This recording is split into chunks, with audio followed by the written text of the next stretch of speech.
I'm not the only one trying to elevate our amazing industry, but if we're going to, here are 5 habits I think we need to break.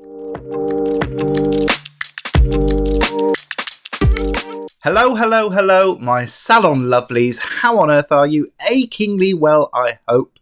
Wonderful to be here, coming in your ears again. Phil Jackson, Queen of Salons, here with a big dose of industry know-how and wisdom from the wise old owl, helping you towards salon success. How's things going for you? I'm just about to face the school holidays, so that's kind of yawning ahead of me now.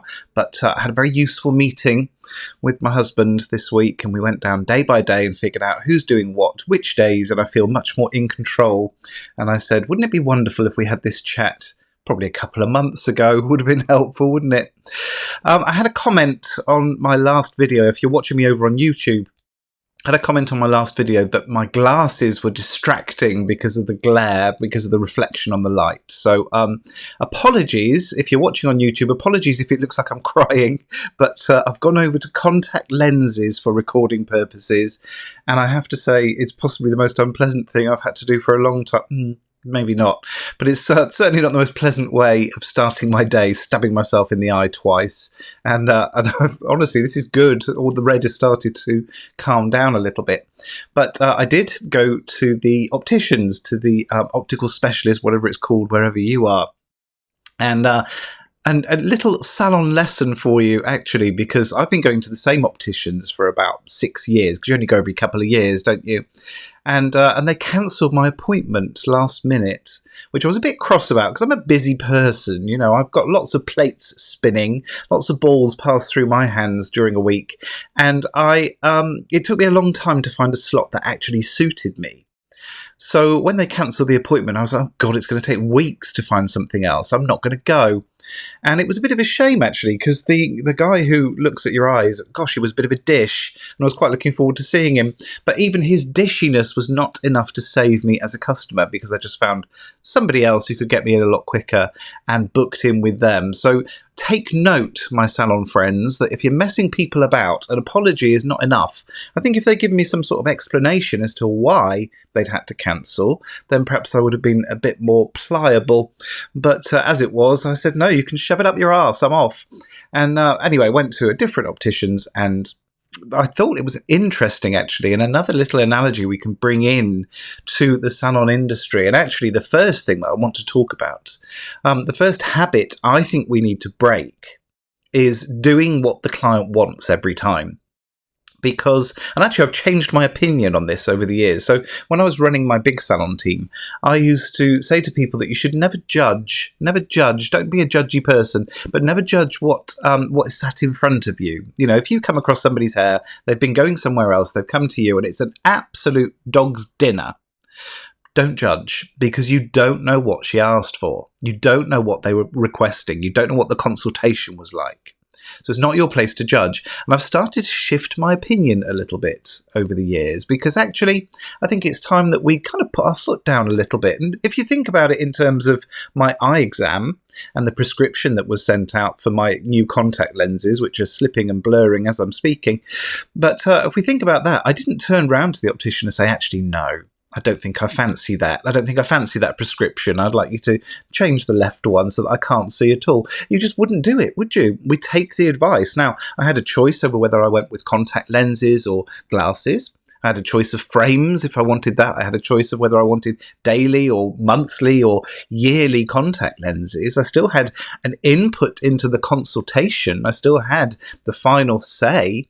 But actually, as far as the prescriptive part was concerned, that was taken as read. And I think that's the attitude that we need to have in the salon. We need to stop doing work that we don't think is correct. We need to stop doing work that we're not proud to put our name to. Now, I do appreciate that there is a journey involved in that. We do need to build some trust, perhaps over 1 or 2 visits, where we start leading a customer in the right direction. And that's okay too. But ultimately, we need to stop doing what the client wants just because they've asked for it.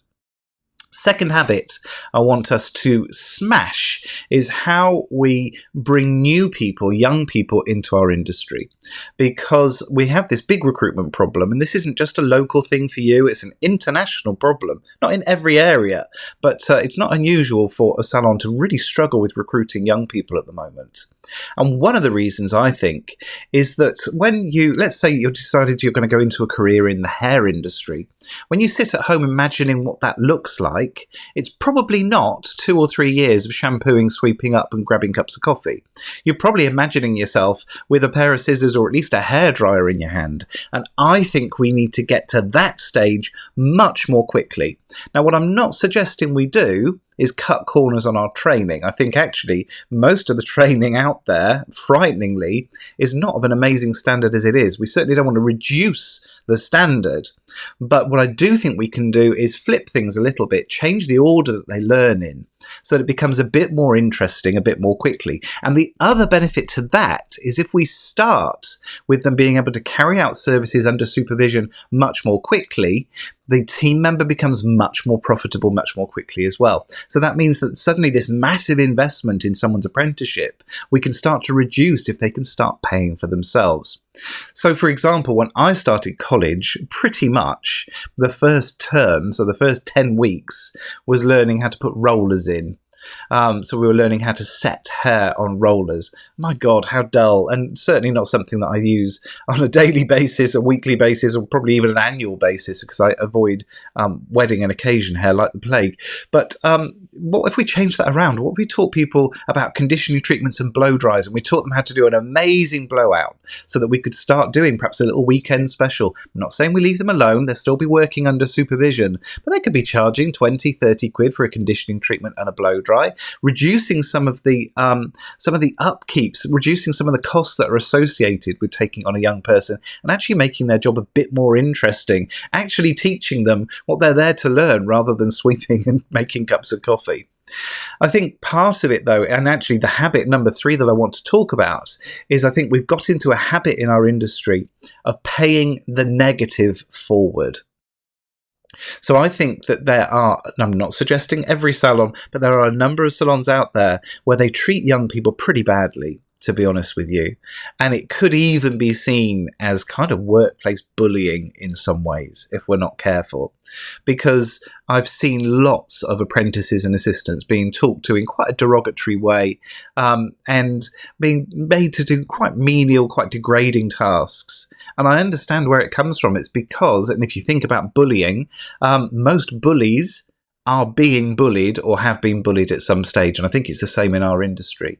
It's almost become like a rite of passage where we treat people like crap because we were treated like crap. And this happened to me. I was an apprentice in the 1800s.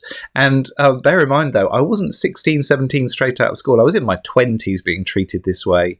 And I was verbally abused in front of customers. I was made to get on my hands and knees and scrub floors while team members were walking across the floor that I was trying to... I mean, just degrading, horrible behaviour. And I think the temptation then is that we kind of end up paying that forward in a really horrible way.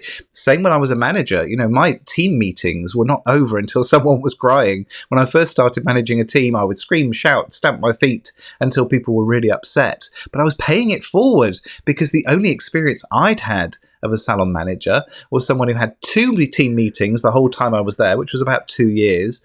And in those 2 team meetings, what did she do? She screamed, she shouted, she stamped her feet, she humiliated people, she upset people.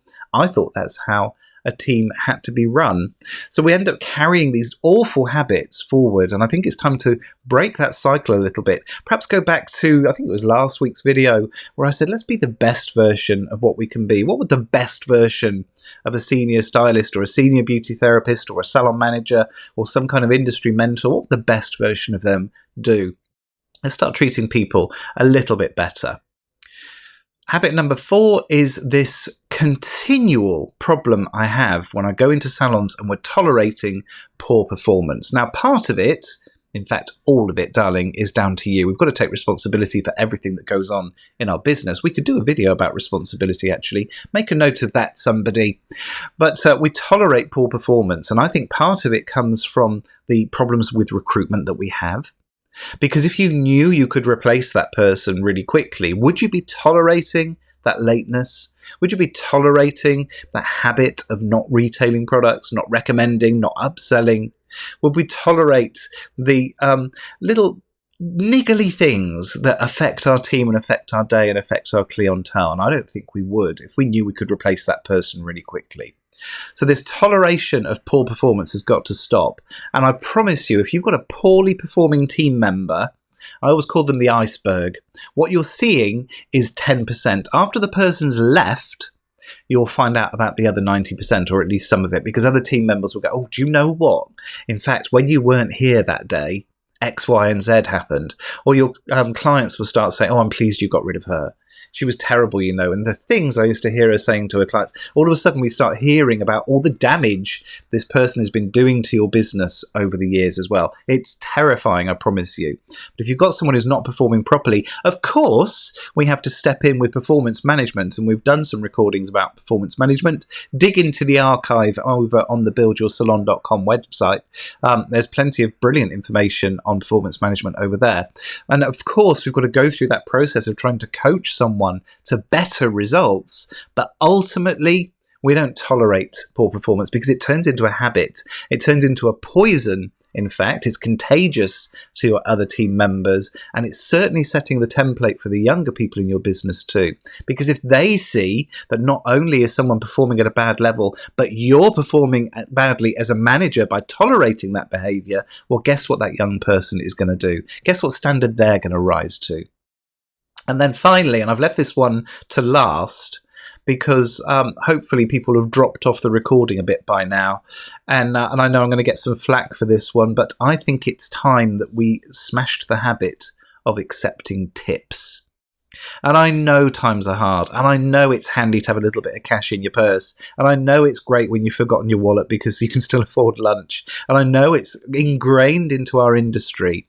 But while we're trying to raise our standards, while we're trying to be perceived as professionals, or at least as craft people, or maybe even tradespeople, what we're doing by accepting tips is putting us straight down there alongside people that wait on tables, or maybe people that drive you an Uber or deliver food to you. And I'm not degrading those jobs at all, but I don't think that's the level that we want our jobs, our careers, our industry to be perceived at. When was the last time you tipped your plumber? When was the last time you tipped a carpenter who made a beautiful piece of furniture for you? When was the last time you tipped your dentist or orthodontist or optician or lawyer? You might buy them a beautiful gift at Christmas, and I think that's a different thing, actually, showing your appreciation for a relationship that's being built over time. But there's continual adding 10, 15%. And I tell you what's even more harmful and actually degrading and reinforcing this on a regular basis is where we hand someone a credit card terminal and it asks whether we want to add a gratuity. That's pushing this habit of tipping deeper. It's ingraining this splinter much deeper into the flesh of our industry, and I don't think it's doing us any favours at all. I also think if we made a big song and dance about not accepting gratuities anymore, if we put a notice on reception saying this salon does not accept gratuities, we are professionals, we want to be perceived that way, I think it buys you some license with your pricing. I think it means that you could probably increase your prices by 10, 15% immediately without causing too much of a fuss. And I think it means that we might be able to pay our teams properly with that extra money as well. So there we go, 5 habits I think we need to smash in our industry in order to raise the standards, raise the bar, so that we can all make an exceptional living in this glorious industry. What have I missed? Let me know. Questions, comments, ping them over, phil@buildyoursalon.com. I love hearing from you. Or find me over on Instagram. That's where I seem to waste most of my time these days, at Phil Jackson Coach.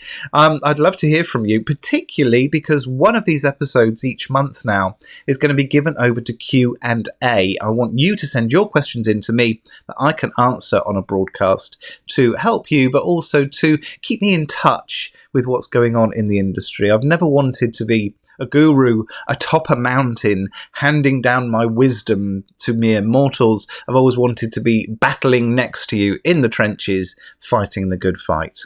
Hope that's been helpful to you. Just 7 short days until I'm coming in your eyes and ears again. Until then, take care.